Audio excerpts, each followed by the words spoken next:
All right, guys, there's been an incident, and I'm blaming that little piece of shit.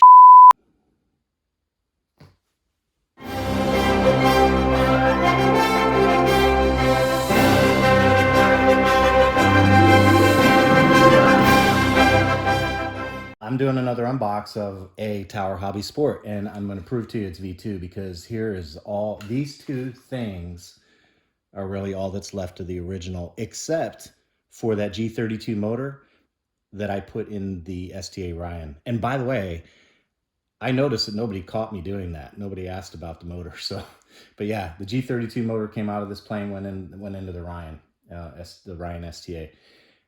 So anyway, the reason I'm doing this video now, normally I wouldn't even think about doing a second unbox video under normal circumstances, but there've been some updates, there've been some changes, and I want to share them with you. Let me get rid of that thing. That's not going to be used anymore. They're actually not quite the same. They don't fit. And I will get into this little devil in a little bit. But first, let's cover some of the changes they've made on this plane since at least my first copy. First things first, and I'll put a snapshot in showing I had to cut the ventilation out again. No different from the first time. Other than that, the cowl's in very good shape. Fits on there fine. Paint's fine. There was one chip in the paint, and it was right where that had to come out. So no harm, no foul there, but just heads up on that. Okay, now I went back and watched the original unbox, and one of the areas that I had problems with on this plane was this latching mechanism. And the reason was because they didn't mount the switch, or this bar wasn't long enough. Well, I'm happy to report in this one that not only is the latch mechanism not gummed up with glue, it articulates fully, the canopy sits down flush, the pin engages, and that thing is on there the way it's supposed to be. Yes, 2 thumbs up for Tower for fixing that. This just goes to show these are made by human beings, and we're not perfect, so things happen. But I was really happy to see that one fixed because, let me show you, on the last one, I had to find a way to mount this canopy via magnet. So I closed off the old hole, I took the switch out, and I carved out a hole for a round magnet, and I mounted that on the airframe. So that's how I handled it the first time around. I don't have to do all that this time. So really happy about that. Okay, so canopy, other than that, the canopy, everything else about the canopy is the same. Minor build variations, but nothing notable. Okay, next thing I want to point out is on the fuselage, I went back and looked at the original video, and one of the things I talked about quite a bit was this idea of wrinkles. Well, I'm here to tell you that I am not sure if they changed the process. I'm not sure if they changed the people who are doing the work. I'm not sure what happened, but as I went through this plane, there isn't a wrinkle on this thing. Nothing. I had my iron out. I was ready to go to work, because it doesn't bother me to take care of wrinkles when I see them. And this plane and I did go back and look at the video, it had a lot of wrinkles. This one, nothing, not a single thing. Now, the one thing I will say about it that I caught is there's a seam here. I'm not sure why. And they got a little gunk under there. I mean, it's a nitpick, to be honest with you, but there is a seam there. Not sure why. There's not a seam on this side, so that looks like an error. But other than that, that's a minor nitpick. Everything else looks really good. The fuselage looks great. I don't know what that is. That looks like another little error for some reason, but we'll live with that. Not a big deal. All right, same deal with the original Sport. All the control surfaces are already hinged and glued, which is, I think it's fantastic. It's just a nice time saver. The material is cut where the glue is going to go, and this is an interlocking mechanism, which again, I like that a lot because it really helps with things like this arrangement on the plane where the tips need to be equidistant to the wing tips to help make sure that you get the correct lift area. This solves that problem. So they put it in a jig, they build it, and now when you put it together, it's going to be straight and square. So I really like that a lot, and I did verify already by placing it in the plane that this assembly is square. So big props to Tower for this arrangement. I love this arrangement. I really do. Regarding the covering, perfect. There isn't a thing that needs to be changed on the covering on this plane on any of the empennage surfaces. Everything looks, I'm not sure if the camera's catching all of it, but the covering is flawless. It looks perfect. So there we go. Really happy about that. I put a couple servos in, and I'm going to talk about the servos in just a minute. So I have a gripe here, but I did the landing gear, hooked the servos up. The ailerons were already done. All I had to do is connect the horns and put the servo in and run the leads. That's all I've really done so far. So, you know, just a little bit of work just to kind of knock some of it out as I prepare for the build. But if you look at the wing surface, again, not a single wrinkle. So I don't know if Tower's watching my videos or not. I'm kind of wondering. Maybe they are, but I doubt it. I doubt on that. We're not there yet. But hopefully people have spoken and Tower has listened, because I got to be honest with you, this is excellent. I mean, it's superb. The covering on it is superb. No flaws that I can see anywhere. No bubbles, no wrinkles, no tears, no burns. I mean, it looks excellent. Oh, maybe there's a little something, I don't know. Nothing worth writing home about. But yeah, looks great. Everything looks good on this wing. So real happy with the way that came out. Set that down. And here's the other wing. This is the starboard wing. So same thing, I put my servos in. Now let's talk a little bit about the servos. So Tower has this thing where they, and you can see it because they even have it on their decals, it says Tactic. So I don't know whose brand it is, and frankly I don't care, but I don't pay $25 for servos. I think that's ridiculous. I bought these servos for $5 from Hobby King, and they're Corona digitals. I've used them on plenty of planes, some of my mid-range FPV stuff, and they're very reliable. They're digital, Metal Gear, $6, $7 from Hobby King, maybe $8. I don't know, they were cheap. They weren't 24, I can tell you that. So the one gripe I have though is that Tower says that these are designed for a mini servo.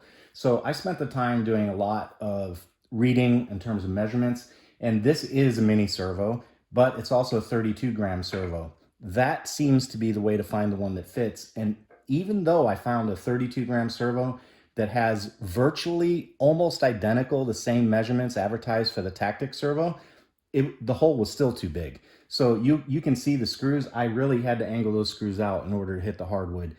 I'm not sure I'm going to keep those servos. I may take those out and put in some full size. I'm not sure yet. I'll probably maiden it like this and see what I think, but I'm not real happy about that. And I wish Tower would just stop with the freaking proprietary templates and holes and just make everything standard. It'd save time during assembly, not having to, first off, try and shop for the right servo that's not 25 bucks. And then second, getting it to fit in the plane correctly. So anyway, it's in there. I'm gonna try it out on the maiden. We'll see what happens. I'm not worried that it's gonna pop out or anything, but it's not ideal. Let's leave it at that. Landing gear, same deal on landing gear. Perfectly good landing gear. Very, very solid. Nice angles. When I had it on the plane already, and this has got a really nice wide stance with swept back gear. And I remember when, from flying this plane that the gear was excellent. There's no problems with the gear. Okay, hardware. A couple things I want to show you on hardware. I'm gonna have to go back and check the original video. In fact, I was watching it just a little while ago. This is the wing spar, and I'm not sure if this is the way they did it last time or if they did the multi-layer panels. I think it was multi-layer, but I need to see if I can find some video.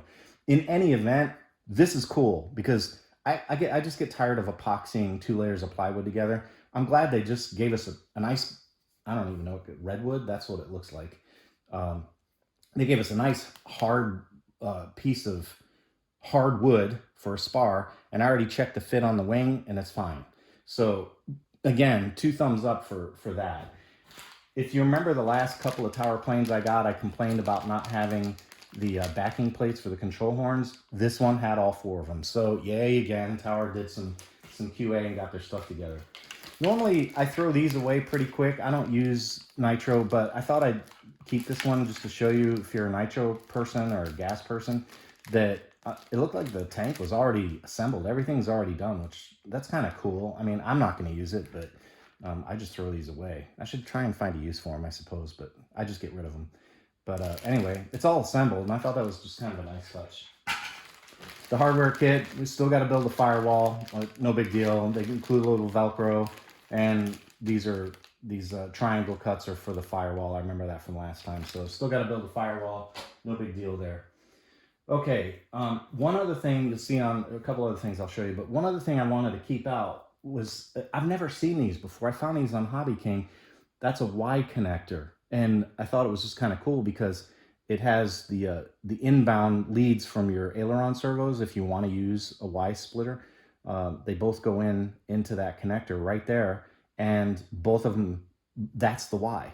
So it's just a more, I'm showing you that because I've never seen one before, and I thought when I saw that it was kind of cool that it's kind of this compact Y connector instead of having two more strands of cable leaving the join.